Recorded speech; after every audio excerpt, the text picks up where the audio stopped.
Hey guys, good morning. I hope you guys are doing well after the storm, and I know this is like the third day. School has been canceled, so hopefully this review guide will help you to be able to stay on track, especially since we still have the test coming up, Unit 2 test. Please let me know if you need any additional help or you need me to make any additional videos through the screencasts. I'll put those on our e-class. So just some reminders. We are going to be going over the study guide in this video. So this is our e-class page. So when you log in, this is the first thing that you see on our e-class page.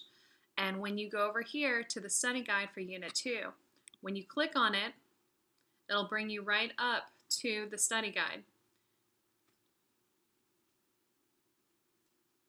Now, obviously the due date's going to change a little, but not too much.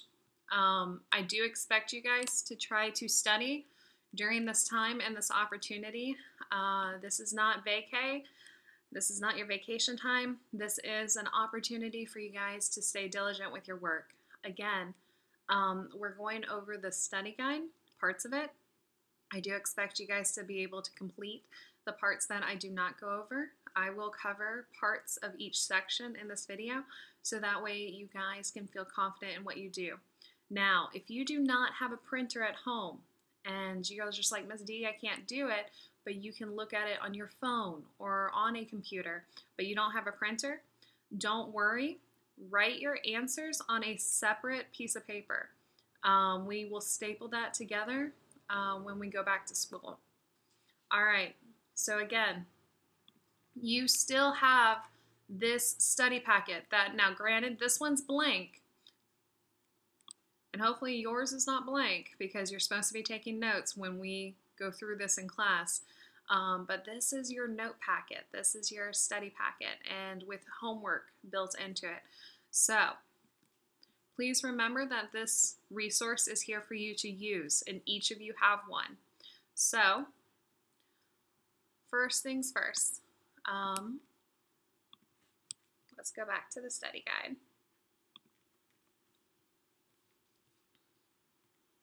All right, so the study guide. Let me drop this down some. Oh, and sorry about the delay. I know I was supposed to be doing this at 10, but I realized after searching the house for 30 minutes, I did not have any whiteboard markers. So we had to come up with a plan B. Sorry about that, guys. All right. So first off, your study guide is not due tomorrow on Thursday, but it is due soon. So go ahead and get as much done as possible because you don't want to be cramming this weekend or anything like that. All right. The first question here, and I'll see if I can zoom in some with it. The first question, write out the prefixes and their abbreviations for the metric system in order from largest to smallest. All that means is they want you to write out the King Henry. So I went ahead and did that. So remember the little saying that we learned in class. King Henry doesn't usually drink chocolate milk. And remember that these are prefixes. So the U is for the units. Remember that we have metric units such as meter, which is your length. Then you have mass, which is your grams. So grams for mass, meters for length. Then you have liters, and that's your volume. And I know that's kind of hard to see, so I'm going to bring it in some. So when we're doing the metric system, remember it's not just K that's going to be the symbol, but if we're talking about grams, we're going to be talking about kilograms, hectograms, decagrams. Then grams is going to be the unit in the middle, just by itself. It has no abbreviation, it's just grams. Then decigrams, centigrams, milligrams, and that this is the largest to the smallest. So, let's delete that off. So the conversion factors. So I'm going to do number 1 for you guys. And these should be pretty easy. So first off, for number 1, and yes, this is a piece of paper with a Sharpie. That's the best I could come up with after that time. All right, so number 1, we have 43.1, and that's going to be milligrams. And we're trying to get it to centigrams, CG. So super easy. We're going from here to here. Now, remember that when you go and you jump from place to place, from like milligrams to centigrams, you're going to be shifting one spot. So we go over one spot. And because we went in the direction of going left, we are going to shift our decimal down here one spot over. So when we go from milligrams to centigrams, we're going to end up with an answer of 4.31 centigrams. All right, so let's look at let's do number 5. And yes, I'm going to do random ones, so that way you guys have to be able to work on it yourself some. So we're starting off with 0.56003, and that's going to be kilograms, and we're trying to get it over to grams. So first off, again, let's identify where we're going. We're starting here with our kilograms, and we're trying to get it over to just grams, which is just going to be the unit by itself.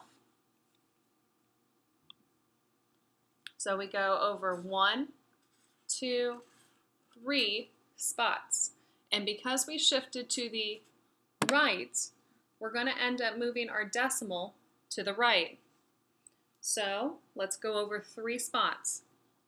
1, 2, 3. So our new decimal is going to be 560.03. And I know I wrote it above because I know I had some room down there.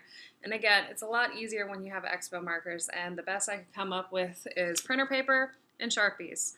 So I left all my Expo markers because I totally wasn't expecting to do this week. So again, we went from kilograms to just grams, and we went over 1, 2, 3 spaces. So all you do is take your original decimal and do the exact same as you just did up there on your metric scale. So you went over 1, 2, 3 spots, and now you have 560.03 grams. All right, let's do one more.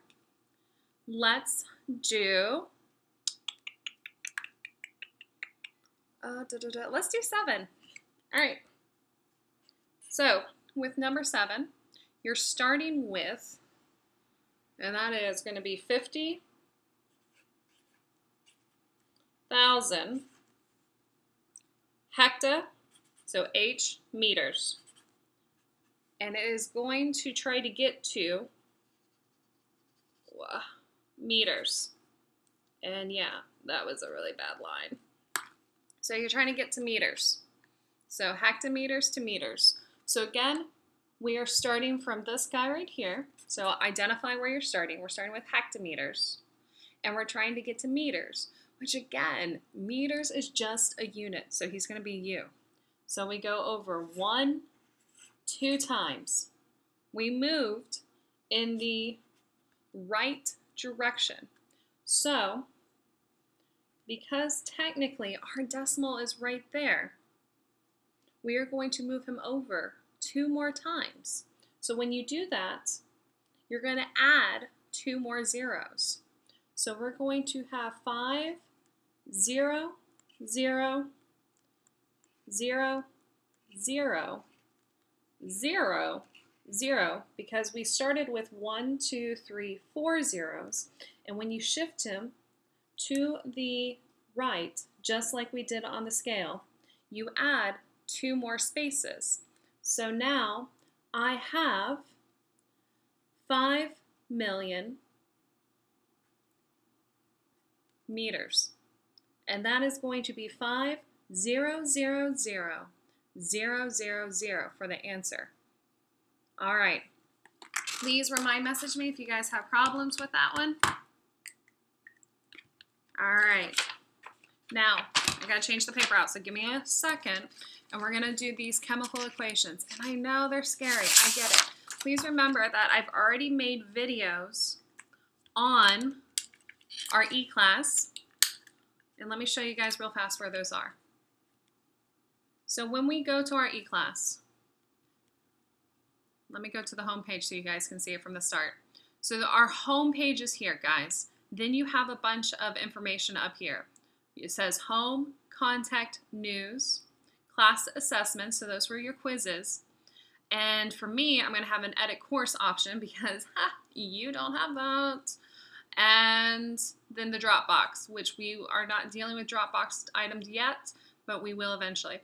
So when you go to content, you're able to see off to the side here the table of content. So class rules, etc. That was what we did the first week of school. Then we have all the information from Unit 1. Then, to save room on our home page, I put all the homework calendar for Unit 1, which looks identical to what you guys are used to seeing. But it just has only Unit 1 information. Now, back to where the videos are. Where it says help videos, click on it.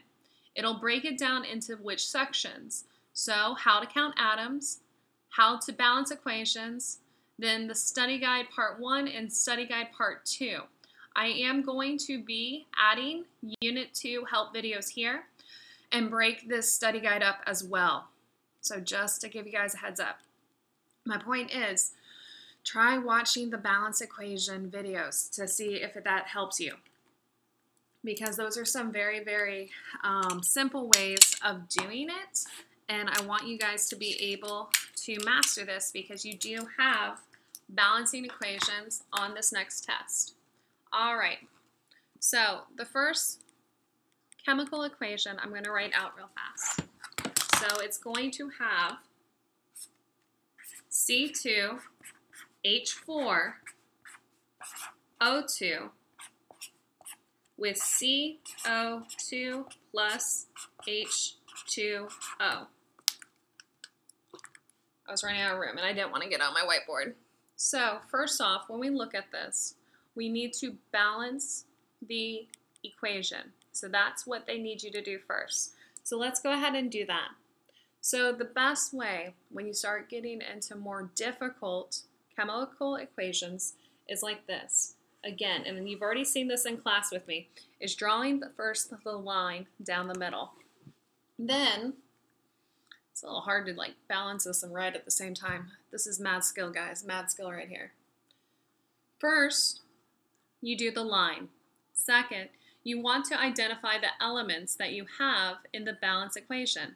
So I have a C, I have an H, I have an O, and then, again, the law of conservation of mass, nothing can be created nor destroyed, and as Ms. D says, just reorganize. So if I start with a CHO, that means that in my product side, we will not be watching CNN stuff right now. If my reactant side has CHO, then my product side has to have CHO. So let's put that there. CHO, CHO. HO. Now, third, please, please, please remember to always save your oxygens for last. You want to be able to try to work on doing everything else before then. All right, so let's write out how many we have of each that we're starting with. So we have 2 carbon, we have 4 hydrogen, and we have 2 oxygen. Then let's go to the product side. We have 1 carbon, we have 2 hydrogen, and please notice that your O's, your oxygen, are split, that you have 2 here and 1 here. So when you add 2 plus 1, you equal 3. So you have 3 oxygen total on your product side.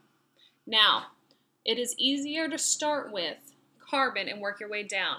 You should always save oxygen for last, and before the last one, you should have hydrogen. So hydrogen is going to be saved second to last. So because of that, we're going to start with carbon. You'll notice that on the reactant side, the reactants, you're going to have 2 carbon. On the product side, you have 1 carbon. So they have to match. So if your sister or brother had $2 and you would have $1, that means you want another $1. And that means that you want to be the same. You need to have 2.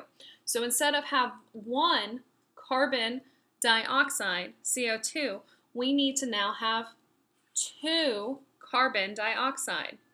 Now remember, you can change the number in front, the coefficient, but you cannot change anything in the compound or the individual elements. Nothing. So that means that CO2 come as a package deal. So when I have 2 times 1 for carbon, I now have 2 carbon.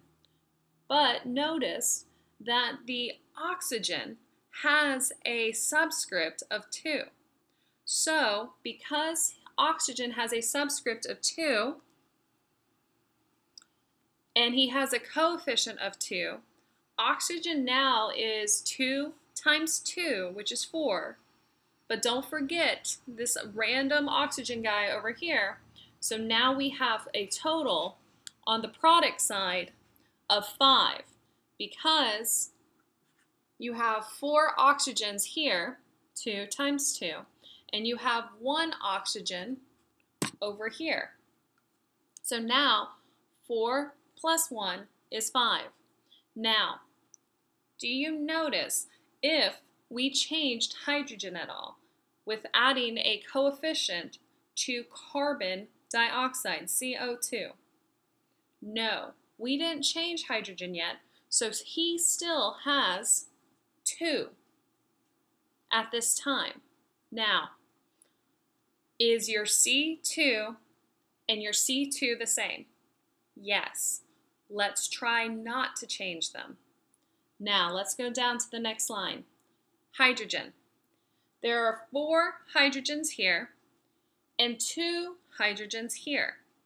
So, when you have 4 on this side and 2, if you add a 2 coefficient into this equation, you no longer are going to have 2 hydrogen, but it's going to be, because he has the subscript of 2, 2 times 2, which is the coefficient. So for hydrogen, trying to remember to keep this high up so you guys can see it. When you have 2 times 2, that's 4.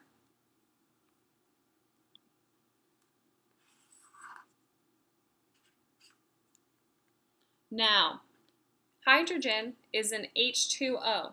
So meaning that he also has oxygen with him. So we no longer have one oxygen. We have two oxygen. So 4 plus 2 is 6.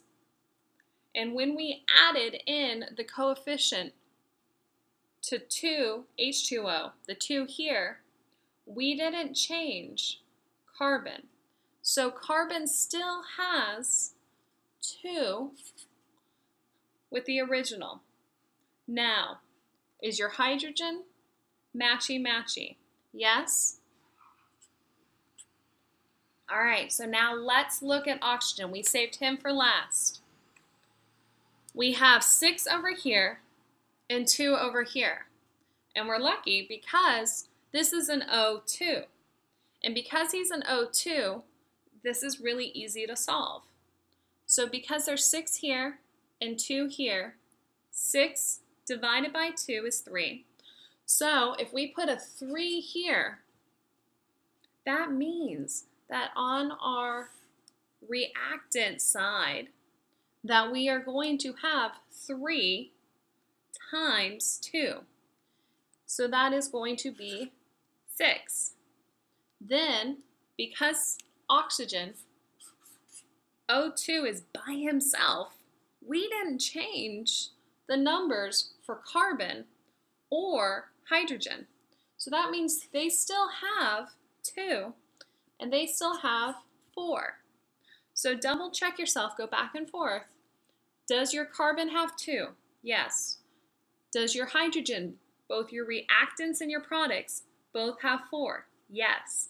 Does your reactants have 6 oxygen, and does your product have 6 oxygen?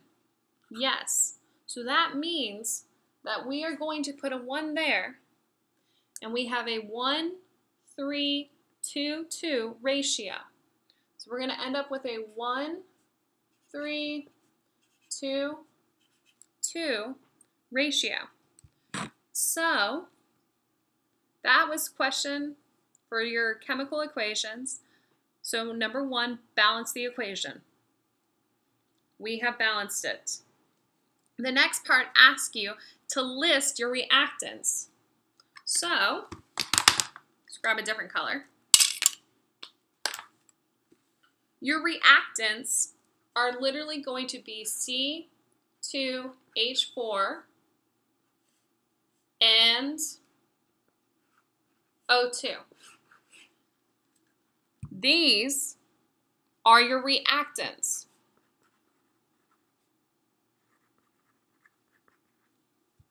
Then your products are literally going to be on the other side of the arrow. Reactants, products, reactants, products. So products are going to be CO2 and H2O.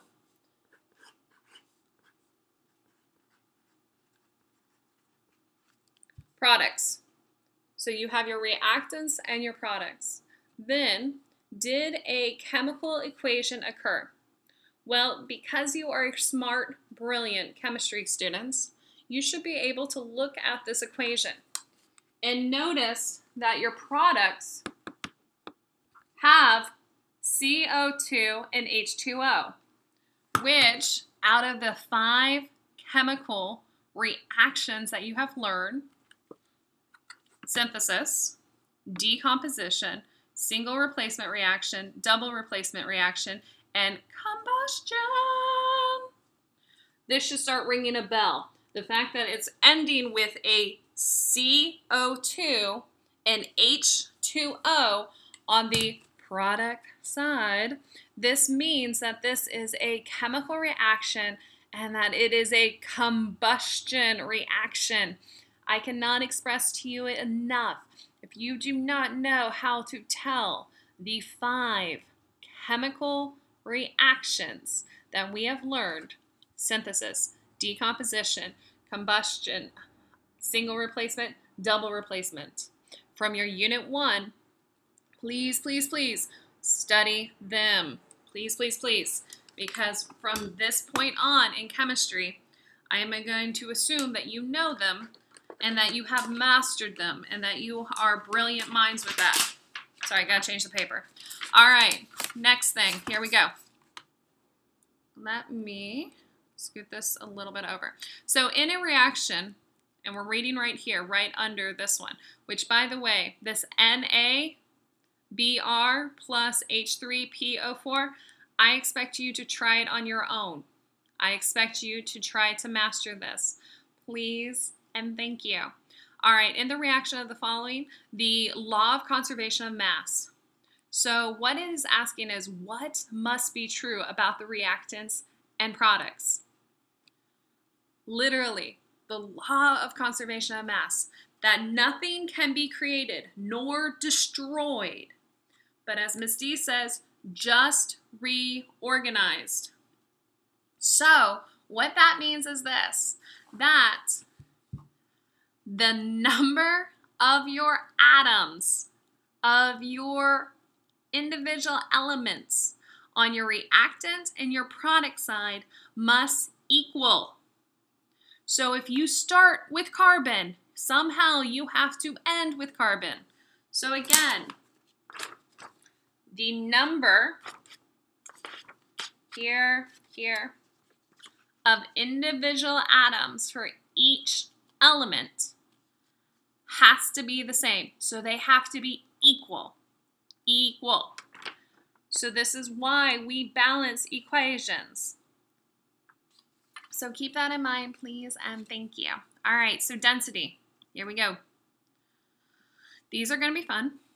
All right, so what is the chemical equation for density? This should be like so easy because you guys were such rock stars last Friday in doing this. So I'm going to review real fast over density. And yes, this is going to take a second for me to put the tape on here. All right, here we go.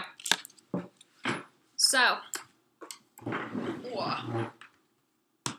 let me know if that's too far for you guys. All right.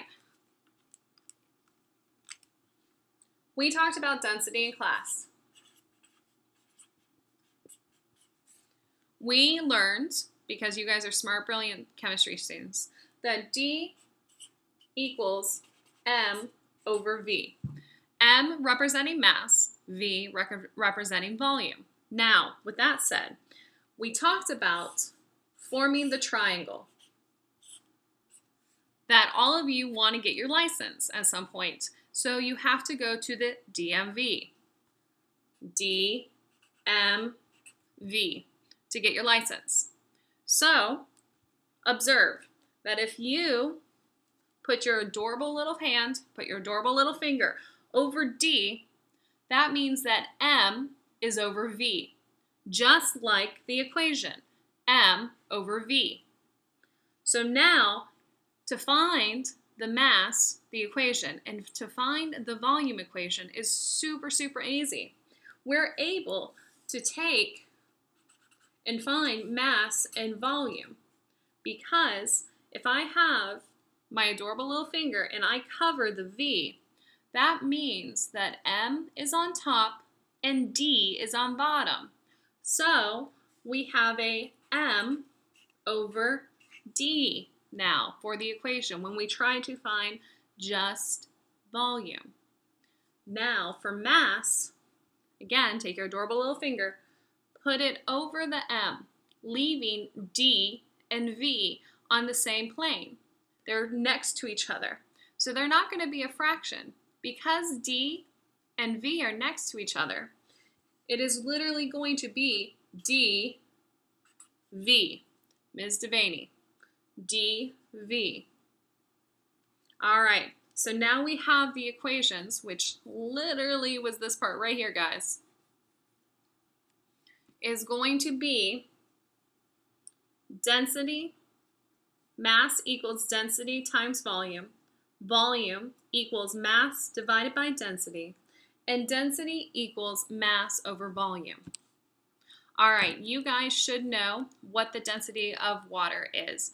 And at this point, you should be able to Google it if you don't remember. All right. I'm going to try to expand this a little more or actually zoom out. Not that much. Hold on. Because that's like cray cray. All right. So here we go. So number 2. You have a white powder, and it states the mass. It says with a mass of 18.23 grams, and it has a volume of 9.3 milliliters. What is the density of this powder? Will the powder sink or float in water? How do you know? So let's work out number 2. First off, let's write out what we do have and don't have. So, DMV. It is asking us for what is the density of the powder. So that means that density is my unknown. It told me that the mass, right here, the mass, I'm just going to try to highlight it for you guys. The mass is 18.23 grams. The volume is 9.3 milliliters. So let's write that in.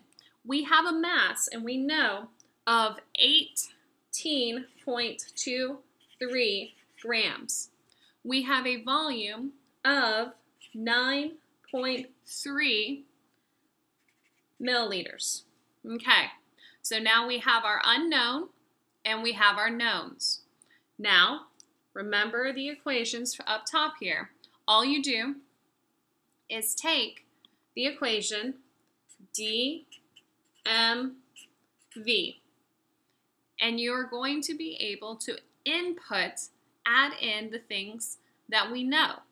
So, D equals 18.23, and that's grams, over 9.3, and that's going to be milliliters. Do not lose your units. They have to have close on them. Please remember. So, when we take 18.23 divided by 9.3, and you guys should be doing this in your calculators too. Don't just look at me for answers because you're going to struggle later. You should get a density of 1.96, and that's going to be grams divided by milliliters for the unit. And that would be the answer for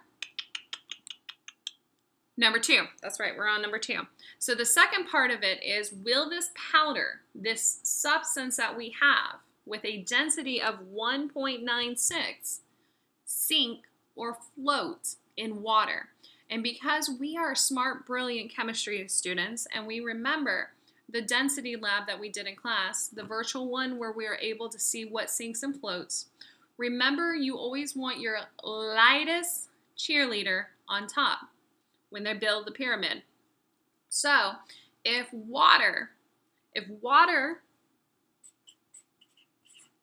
H2O has a density of 1.0 grams divided by milliliters, and our new substance has a density of 1.96, who's heavier, the 1 or the 1.96?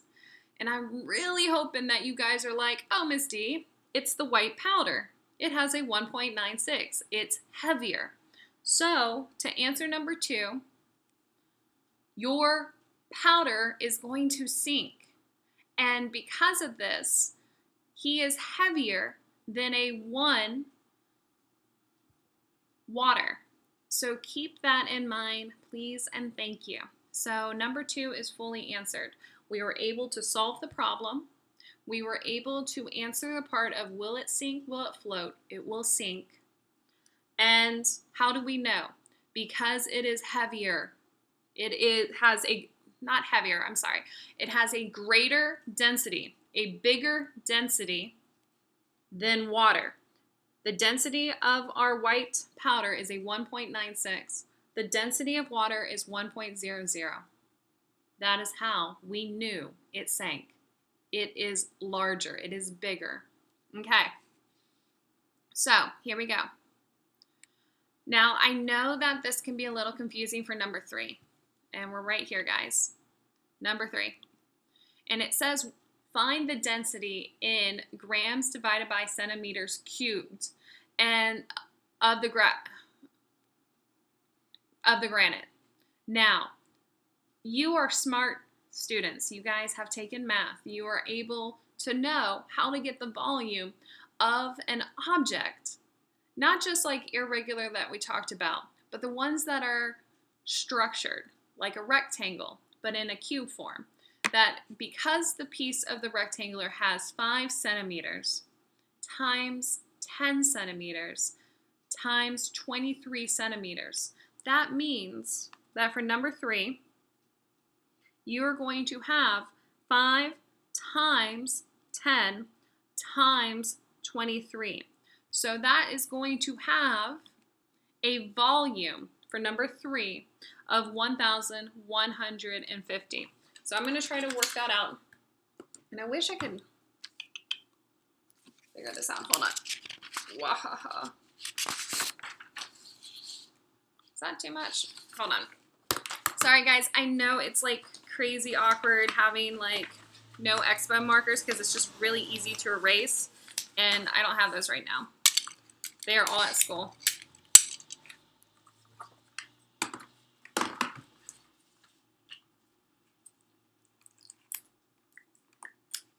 All right, here we go. So for number 3, remember, even though it's a weird problem, that you can do it and you have the capability of doing it. So to find the density in grams divided by centimeters cubed, if for granite, if the rectangular piece has 5 centimeters times 10 times 23 centimeters and has a mass of 126.5. So this is problem number 3. So first off, let's write DMV. They tell us that we need to find the density. It told us that the mass is 126.5 grams. So I'm going to write that in right there. Then the volume, even though it's not centimeters cubed yet, you can discover it. So when you times 5 centimeters times 10 centimeters times 23 centimeters, you get 1,150 centimeters cubed, because you can't forget that centimeters times centimeters times centimeters. So that's why you got 3 of them. All right, so here is our volume. Then D equals M over V. So we're going to work out the problem. All you do is take your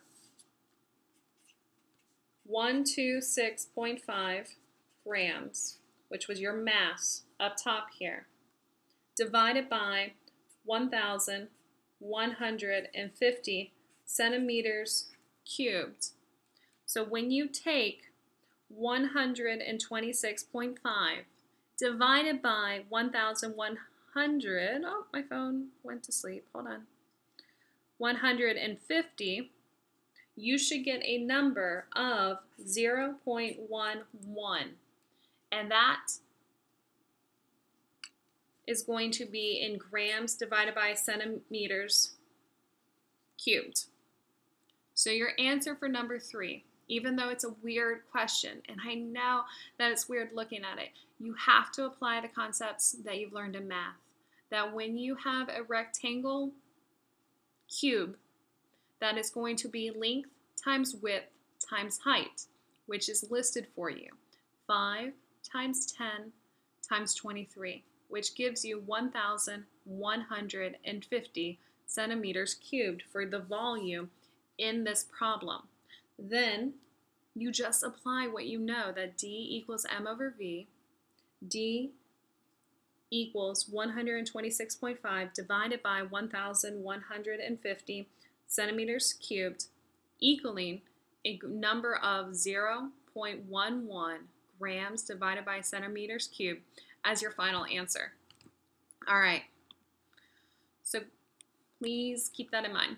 All right, so number 4, now they want you to find the volume. Number 5,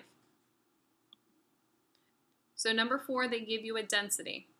They give you a grams, which is your mass. Remember, mass, grams, volumes, milliliters. Perfect. So try to rework it. I want you guys to try this on your own. And you're going to be, for number 4, V equals M over D. So try doing that on your own. Number 5, again, calculate the mass of a bar of copper. So D equals 8.9 grams divided by centimeters cubed with a volume of 32.0 centimeters cubed. So I want to work out some of the harder ones. So, all right. So with that one, try doing that on your own as well, please and thank you. All right, number 6. Trying to slide this over a little. If a volume, so this is the one that we talked about in class which tricked some people up. So I need you to think about this. Now, I know this is not a beaker, and I know this is coffee, but what happens when I stick more ice into my coffee? Does the volume of my coffee go up or down? So if I added more ice into here, the volume, the amount would go up.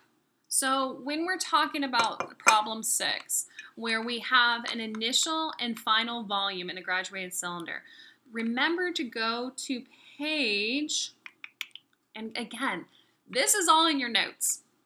This is just me doing a YouTube love and respects for my kids and trying to make sure that you guys stay on target for everything.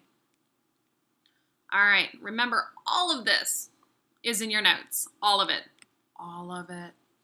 All right. Remember this part where we talked about the graduated cylinder, that you start with an initial volume and that you end with a final volume. And for you to find the volume of the irregular object, all you do is take your final volume minus your initial. So let's go back to, and that was page 16 of your study, not your study packet, but your note packet, your homework packet. All right. Let's add one more piece of paper on here.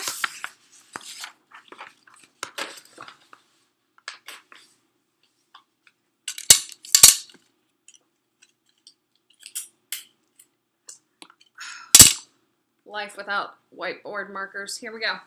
And I dripped coffee on it. Coffee break.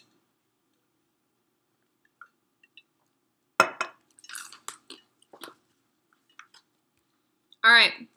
So we're going to be doing number 6.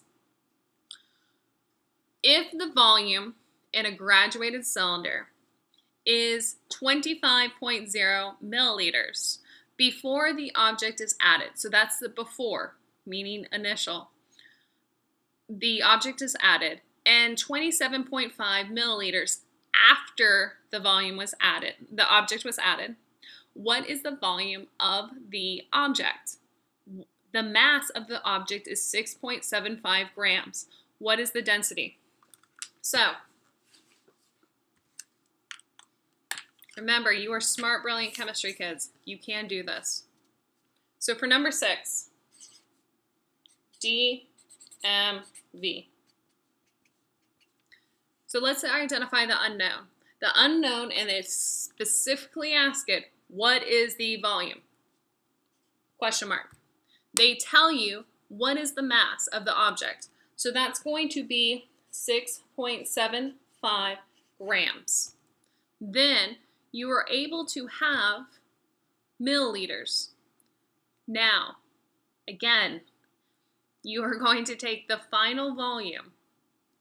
It's always the bigger one. 27.5 milliliters minus 25 milliliters. Again, the final volume, if I added more ice in here, in a graduated cylinder is always going to be the bigger minus the smaller. Bigger minus the smaller. So the final volume was 27.5. The initial, your starting volume is 25. 27.5 minus 25 gives you 2.5 milliliters. Wahahaha. Then, all you do now is to be able to solve using your equation. So D equals M over V.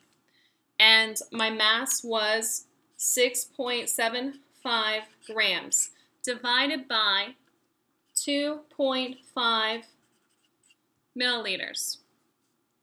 So when we plug that into the calculator, and yes, I'm so using my phone for this, and yes, some of you can stop remind messaging me silly things.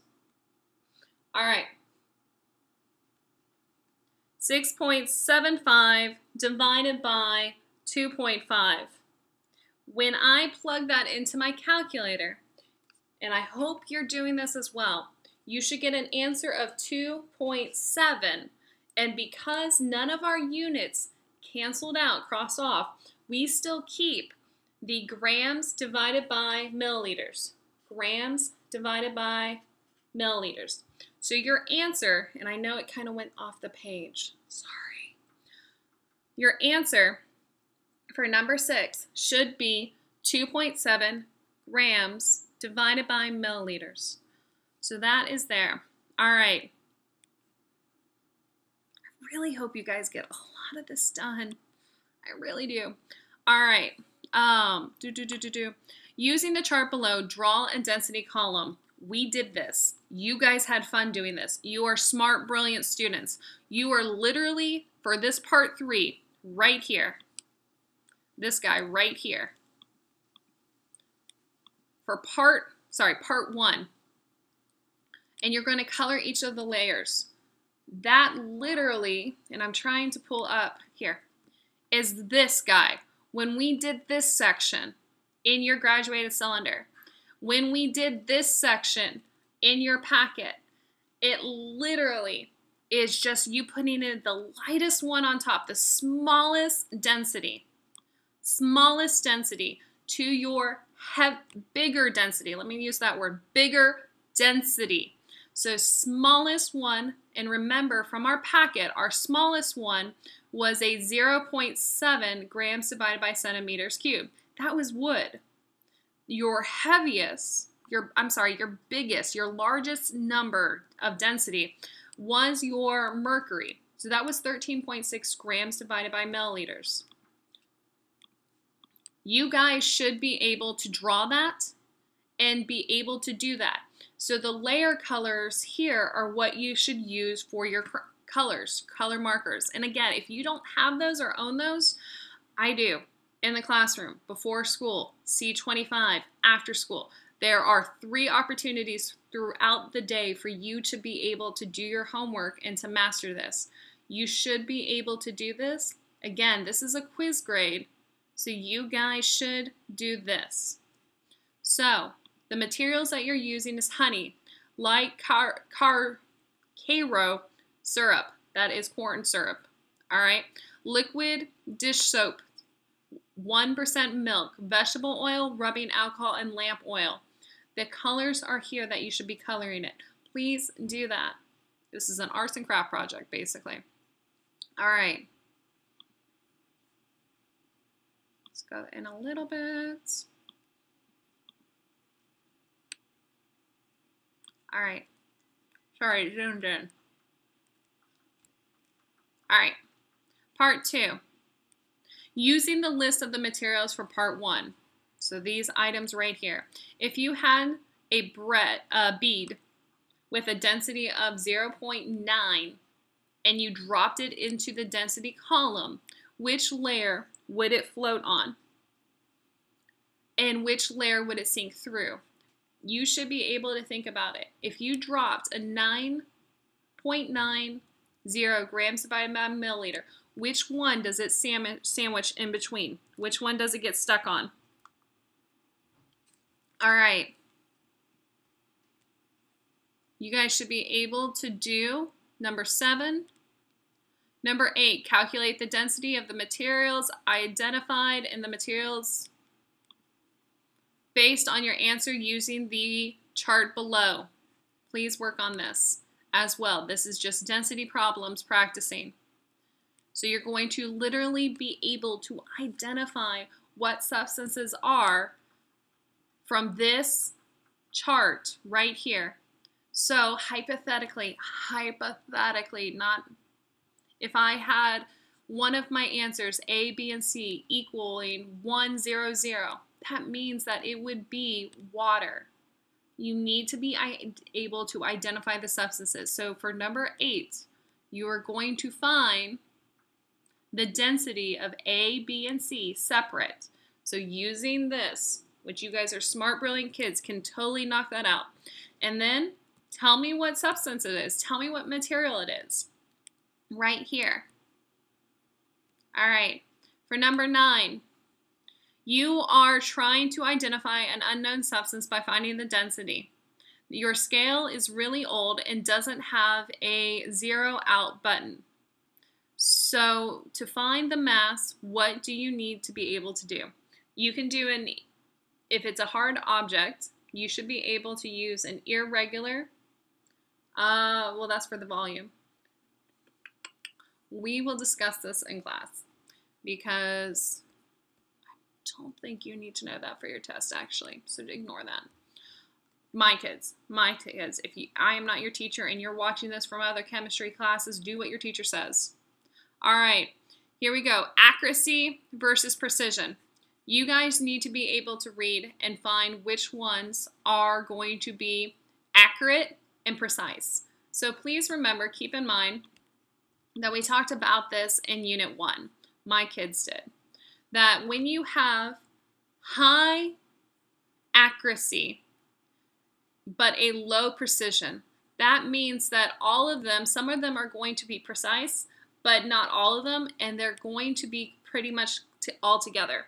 Meaning that when you're accurate, when you have accuracy, you're going to be right. You're going to hit the nail on the head.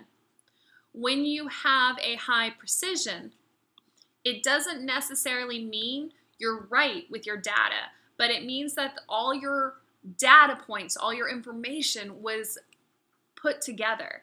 So you can be accurate, but not precise. You can have a high precision, meaning that you get all your data around the same point, this guy right here. But that doesn't mean you're accurate, meaning that Ms. Devaney, height, when you measure me, is 5'5". I am 5 foot 5 inches, period. Like, you could draw a line across my head, and with a normal measuring tape, I am 5 feet 5 inches. Now, let's say one of the students came in and he didn't put the measuring tape all the way to the floor. And he claims that with his data, when he measured me 3 times, that he got 5 feet 7 inches, 5 feet 7.5, 5 feet 7 again. Now, that data that he collected is very precise, that the precision was correct, that they were all linked together with his data. Like, all his results were very, very, very, very close together. But 5 feet and 7 inches and 5 feet 2 inches, 5 feet 5 inches are very, very, very different. So even though his precision in his data collection was there, his accuracy for getting the real deal, the true value, was not there. So meaning if I had a second student that came in and measured me, my height, and she got 5 feet 5 inches, 5 feet 0.2, 5 feet 5.2, and we're all really, really, really, really close and got the true measurement, she would have accuracy. She would be accurate. So keep that in mind when you're answering these. You should be able to choose for number 1, is it A, B, C, or D? And think about it, for 2, precision, is it going to be A, B, C, or D? Then for number 3 here, you literally just had the picture shown to you. Literally. Boom. Keep this in mind when you're trying to answer these. You're going to label them if it is precise, if it is accurate, have accuracy, if it is both, or if it is neither. Those are the 4 that you need to label these for. All right. Then, my little rock star babies, you guys should be able to do this. You need to look back at this page where we were able to break down the physical properties, the chemical properties, the physical changes and chemical changes. One of the ones on here that you have not seen before, sublimation. Sublimation, the only thing sublimation is literally dry ice kind of concept. When you have a solid block of ice, which dry ice is very unique, which we'll play with around Halloween. We're going to do fun things with that. But all you do is, it is a solid to a gas. The same exact substance. It doesn't chemically change, but you are literally going from a phase change between a solid to a gas. That is it. It is still dry ice. It's just dry ice from a solid form to a gas form. That is it. So sublimation is going to be a physical change. Just keep that in mind. Everything else you should be able to identify on your own, and we will go through this in class together as well. Please message me if you guys have any questions. Study, study, study. We still have to take this test, and we would need to be rock stars at it. I believe that you guys can do chemistry. I believe that you guys are amazing. Please let me know if you have any other questions, but that is the, at least, YouTube version of the study guide. Hope to see you guys tomorrow. Bye.